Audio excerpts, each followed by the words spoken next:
Hello दोस्तों, आज हम क्वेश्चन डिस्कस करें। क्वेश्चन क्या है कि रेखाएं x-1/3 equal to y -1/-1 equal to z-1/0 था। x-4/2 equal to y + 0/0 equal to z+1/3। तो 4 ऑप्शन दिया हुआ कि रेखाएं प्रतिच्छेद नहीं करती हैं, कि इतने पे करती हैं, इतने पे करती हैं, इतने पे करती हैं ना। अगर अगर यहाँ बात करते हैं, इसके बारे में बात करते हैं, अगर 3 -1 0 का अगर आपस में अगर इक्वल होता तो ये रेखाएं अगर आपस में इसका जो नीचे वाली ये जितना इसका मान अगर इसके इक्वल होता तो आपस में समांतर होते, ठीक है। बट यहाँ पे दिया नहीं है तो मतलब ये इसके समांतर बारे में कुछ कह नहीं सकते हैं। तो हम ऐसे क्वेश्चन सॉल्व करने के लिए पहले पहले क्वेश्चन लिखते हैं। x-1/3 equal to y -1 equal to z-1/0। इसको पहले लेमडा हम मानते हैं, ठीक है। लेट करते हैं कि इसको माना है हमने। अब क्या करते हैं, एक्स वाई जेड के पूरे मान निकालते हैं इन टर्म ऑफ लेमडा, ठीक है।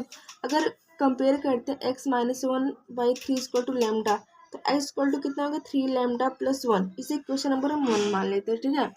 अब सेम कंडीशन से करते हैं y -1/-1 इक्वल टू लेमडा, यानी कह सकते हैं कि y इक्वल टू माइनस के lambda, y equal to minus के लेमडा प्लस का 1। तो हम सेकेंड ले लेते हैं, ठीक है।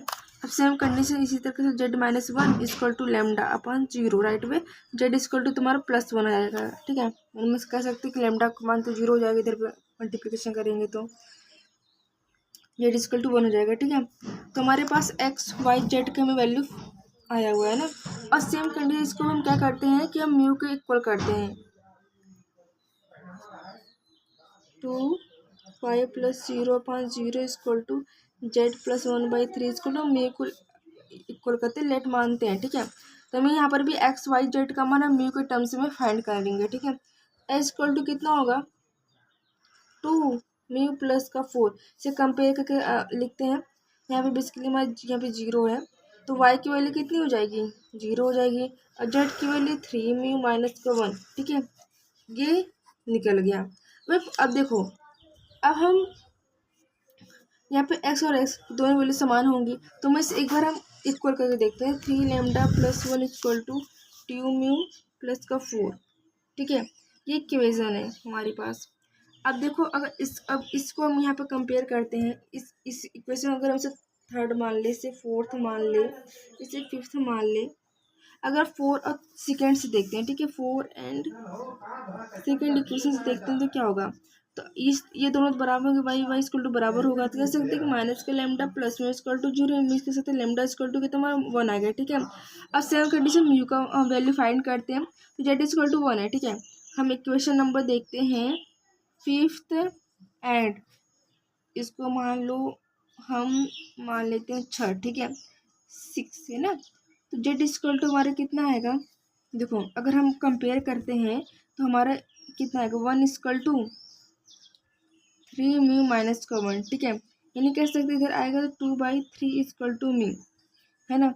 ये आ गया। अब देखो लेमडा म्यू का मान आ गया। एक बार ना इस इक्वेशन सेटिस्फाई करके देखो क्या ये इसके इक्वल हो रहा है कि नहीं, तभी इसके आगे हम प्रोसीड करेंगे, ठीक है। अगर हम लेमडा की वैल्यू म्यू को वही रखते हैं कि इससे इक्वल हो रहा है कि नहीं, ठीक है। अब चेक करेंगे, चेक करना जरूरी है, ठीक है। तो 3 × 1 प्लस का 1 इक्वल टू 2, म्यू के स्थान पे 2/3 रख देंगे प्लस का 4। यहाँ पे इसकी जो वैल्यू आ रही 3 आ रही है, ठीक है। अब यहाँ पे हम कैलकुलेशन करेंगे तो कितनी आएगी 3 × 12। ऐसे कैलकुलेशन करें अगर हम, देखो ये मतलब जो ये 3 है जो 3 है वो 16/3 आ रहा है, मतलब इसके इक्वल तो नहीं आ रहा है ना, मतलब 3 does not equal to 16/3।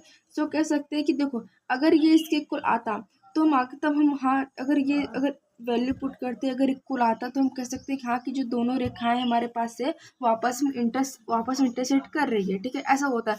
But इस इक्वेशन सेटिस्फाई ही नहीं कर रहा है, इसलिए कह सकते हैं कि जो ये रेखाएं प्रतिच्छेद नहीं कर रही। ऑप्शन नंबर ए सही होगा।